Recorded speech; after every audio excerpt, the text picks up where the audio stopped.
Hey everyone, Miss Allison here.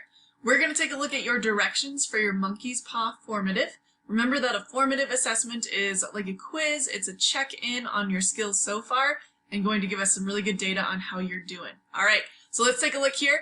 Your learning target is I can demonstrate my understanding of a short story by annotating the monkey's paw. So think about all of the short stories that we've been studying over the past couple weeks, all of the different skills within that. This is our culmination of all of those things to check in and see how you are doing. So if you are watching the video directions, great job, you clicked here. Here's what you're going to be doing. So to annotate means to mark up or make meaning of a text in your own way. So you have some directions on how you're going to do that. First, you're going to label each element of plot by making a comment next to those things. Down here are some directions and resources on how to do those specific things. So I can show you right now, as you are going along, you would just find that element of plot and then you would use the comment feature. And again, there's a video down here to help you with that. So you can use that. Then as you're reading, you're going to look for conflict. You're going to highlight that red. So anytime you see conflict, you're going to highlight that red.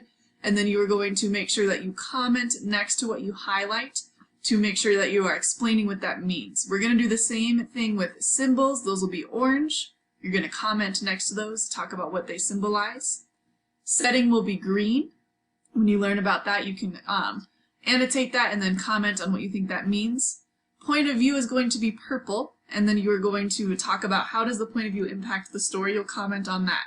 So your first task is to go through, read all of those things, get those steps accomplished. I know that feels like a lot, so you're going to have to go back and double and triple check that you're checking these boxes off. So as you're reading, you're going to do that. And then at the very bottom, your last step, it looks like a long story. Don't freak out. It's not that long. At the very end, you are going to do a point, evidence, and analysis about theme. So a PEA.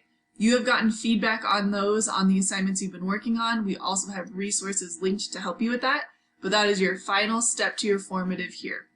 This formative is a little bit of a bigger task. So it's going to take you both Thursday and Friday.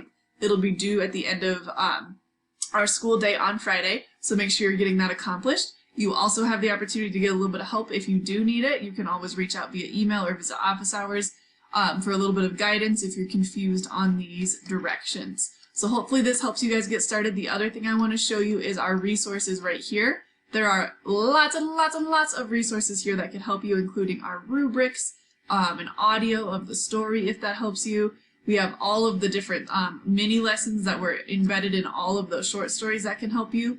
You can also go back to Schoology and pull up your work as well. That will be very helpful as you're going forward. All right, guys, best of luck. Please show us your best work here and let us know if we can help you. Thank you.